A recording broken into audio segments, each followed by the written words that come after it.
What is up, my friends? You are very welcome along to today's Anfield Agenda News Roundup. I'm going to be giving you guys the latest on Liverpool's search for a manager, some interesting news around a potential transfer target, and of course some bits and pieces around yesterday's game and the Manchester derby, of course, today as well. We want to know your thoughts though. Let us know in the comment section. Do drop a like on the video if you enjoy it. And if you're watching this before 8:30 on Sunday, we will be live tonight for another late night agenda. Hope to see you there with us. Also just want to let you guys know again about our show in Boston coming up March 22nd at the Citizens House of Blues Foundation Room right beside Fenway Park. Tickets are available via the link in the description or of course on Ticketmaster over in the States. Right, so let's get into the news. Let's start with the Manchester derby. Obviously Manchester City won as we all expected them to, but be honest, how many of you dreamed for a few minutes? I know I did. When it got to half-time at 1-0 to United, I'm going to be honest and say I did dream about a draw. I thought City would come back into it, find a way to get at least a point, but Manchester United did, of course, revert to type, roll over, and have their little belly rub by Manchester City and Phil Foden, who was quite simply class. Don't like the lad.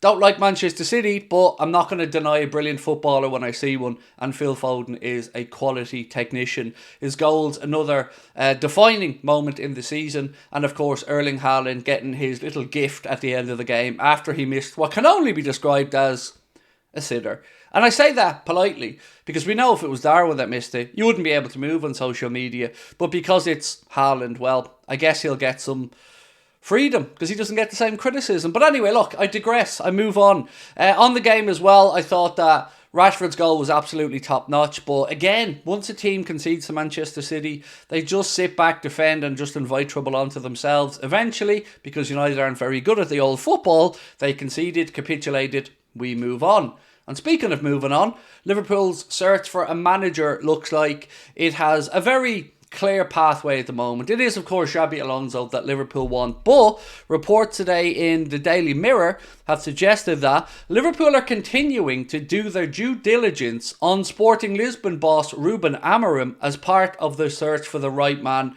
to replace Jurgen Klopp. And I like it. I like the fact that we're talking about Alonso and Amorim as the two clear contenders. I think they should be. I know a lot of us don't know as much about Ruben Amorim as we would like, but from my research, obviously, not having watched too much of Sporting Lisbon, he is extremely highly regarded. The players and fans at Sporting Lisbon love him. The style of football is one that we would enjoy. And of course, he is a young, hungry, up-and-coming manager, 38 years of age. So if Xabi Alonso can't be gotten, and I believe he can and will be, I think Amorim is a very decent second choice or reserve option for Liverpool to be looking at. Now, speaking of Liverpool looking at stuff, I'm very good at these segues today, by the way. I feel like accidentally this video is flowing through rather nicely. Be under no illusion though, it is by accident. I'm not that good at putting stuff together. But on Liverpool's search for talent, a story in the Mirror caught my eye. Now, don't be taking this as it's going to happen, but it's certainly interesting because I'm often asked, Craig, who would you like to see brought into Liverpool if you could bring in one player? And I usually talk about one of two, either Florian Wirtz or the guy I'm about to talk about now. So, Premier League clubs, according to the Mirror, Manchester City and Liverpool are on red alert after reports emerged that Jamal Musiala has turned down the offer of a new deal from Bayern Munich. And again, I'm going to say, can you blame the kid? I know that Bayern want the best young German talent, and I know Musiala representing Germany means that they want to keep him in Munich, but ultimately the team isn't performing. He has stood out to me as a player, a shining light in a season that's been forgettable for Bayern Munich, and as much as I think it's unlikely, I would absolutely love him to come into Liverpool. Him or, of course, Florian Wirtz. But at least he's potentially available, because if Bayern can't get him to commit to a new deal, well, then they've got a difficult decision to make, don't they? Do they look to cash in, or do they let him run down his contract? I mean, they're a good run football club, so honestly I think they'll probably cash in, much like they're going to do with Alphonso Davies this summer, who of course looks like he's nailed on to go to Real Madrid. Now, Jurgen Klopp has had his say on let's say the mountain that's been made out of a molehill from yesterday's game. The way the media, some opposition fans, and certainly Nottingham Forest fans, who, by the way, should concentrate on singing less scummy songs rather than, trying to make excuses. Did you see the video?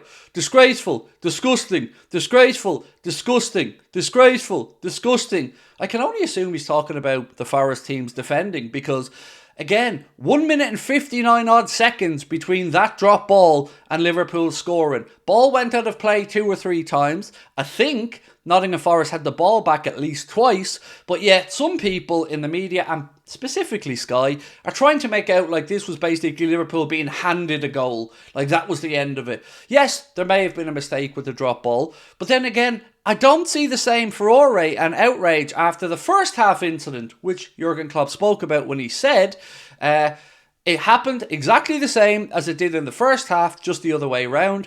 I expected it to happen exactly like that because it happened like that in the first half. If it wouldn't have happened in the first half, then I would have asked the question as well. I would now assume that is the rule. To be honest, I wasn't sure because twice it happened and twice it was handled exactly the same. So I don't really see the reason for the discussion because that's it. I don't know how many passes we had to play to arrive there and score the goal, but I understand 100% the excitement and the anger from Nottingham Forest, but I would say it was twice and twice the same. That is consistency. So whatever your take on it, it is important to point out one thing. It is just saltiness. It is just bitterness. It is just driven by this agenda to want to keep Liverpool down. Is it just me, or is there almost as much media headlines and narrative being driven about this as there was for our goal from Diaz being ruled out blatantly wrong? They're trying to almost make it out like this was just as big an incident. Maybe the drop ball would have gone to Hudson-Odoi, and maybe he would have gone to the corner flag, and maybe Liverpool would have gotten a goal kick, and maybe we would have gone up the other end and scored. Or maybe we wouldn't. We'll never know. But ultimately, they had time to defend it. They didn't. We went and won the game. Put on your big boy pants and deal with it. That's my take on it. I'm sick of it. I'm sick of the narrative in the media.